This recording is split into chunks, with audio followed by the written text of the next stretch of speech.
সরকারি স্বাস্থ্যকেন্দ্রে টিকার আকাল, দীর্ঘক্ষণ অপেক্ষার পরও টিকা মেলে না বলে অভিযোগ। সেই ঝামেলায় যেতে চাননি এখানকার অভিজাত আবাসনের বাসিন্দারা। মুম্বাইয়ের কান্দিওয়ালি অভিজাত আবাসন সোসাইটির নাম হীরা নন্দিনী হেরিটেজ। বাসিন্দারা সবাই রীতিমতো ধনী, নানা প্রয়োজনে তাদের ঘন ঘন বিদেশেও যেতে হয়। ঝঞ্ঝাট এড়াতে আবাসনের বাসিন্দারাই বিভিন্ন বেসরকারি হাসপাতালের সহযোগিতায় নিজেদের সোসাইটিতেই টিকাদান শিবিরের আয়োজন করেন। গত 30শে মে থেকে চলছিল সেই শিবির। রাজেশ পান্ডে নামে এক ব্যক্তি নিজেকে কোকিলাবেন আম্বানি হাসপাতালের প্রতিনিধি হিসাবে পরিচয় দিয়ে ওই শিবিরের আয়োজন করেন বলে অভিযোগ। প্রতি ডোজ কোভিশিল্ডের জন্য 1260 টাকা করে দিতে হয়েছে আবাসিকদের, অথচ আয়োজকরা কোনো সার্টিফিকেট দিতে পারেননি বলে অভিযোগ। এমনকি টিকা গ্রহীতাদের সেলফি তোলারও অনুমতি দেওয়া হয়নি। বলা হয়েছিল সার্টিফিকেট পরে মোবাইলে চলে আসবে। গোটা প্রক্রিয়ায় লক্ষ লক্ষ টাকা খরচ হয়েছে, কিন্তু আসল টিকা কি পেয়েছেন তারা? খটকা কাটছে না। আবাসনের 600রও বেশি মানুষ এখন দুশ্চিন্তায়। সকলেই মনে করছেন প্রতারণার শিকার হয়েছেন তারা। The certificates were like fraud. The agencies issuing the certificates are not claiming any responsibility that they have issued.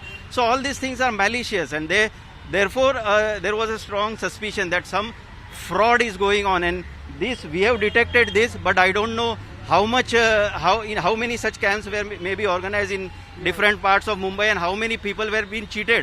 And the most prima facie suspicion is that the vaccine which was given, was it correct, or was something else injected in the body?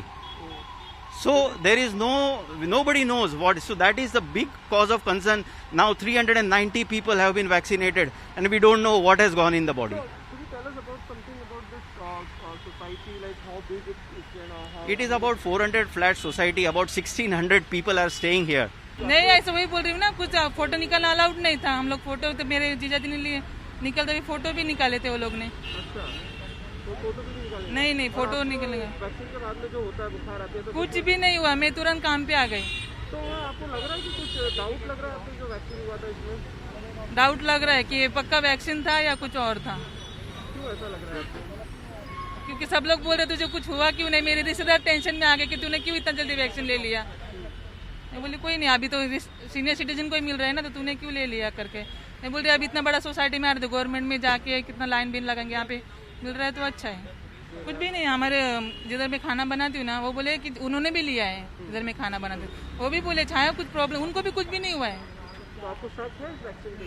शक है, 100% शक है कि ये vaccine था या कुछ और था।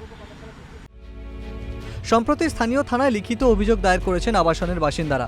এদিকে হীরা নন্দিনী হেরিটেজের অনেক বাসিন্দাই সার্টিফিকেট পেয়েছেন মুম্বাইয়ের নানাবতী হাসপাতালের নামে।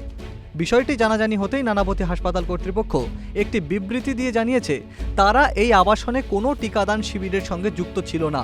তাদের নামে এই জাল সার্টিফিকেট ইস্যু করার বিরুদ্ধে পুলিশে অভিযোগ করা হচ্ছে বলেও নানাবতী কর্তৃপক্ষ জানিয়েছেন।